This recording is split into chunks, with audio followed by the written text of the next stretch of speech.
بسم الله الرحمن الرحيم والسماء والطارق وما أدراك ما الطارق النجم الثاقب إن كل نفس لما عليها حافظ فلينظر الإنسان مما خلق من ماء دافق يخرج من بين الصلب والترائب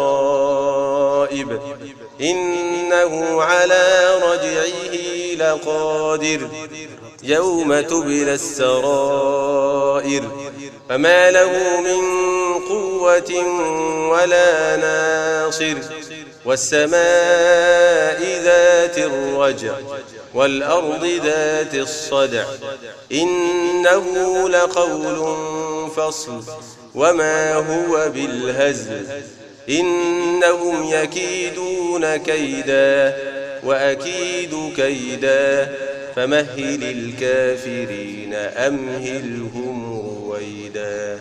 أحسنت يا عم الشيخ. جزاك الله خير. قول له أحسن الله إليك.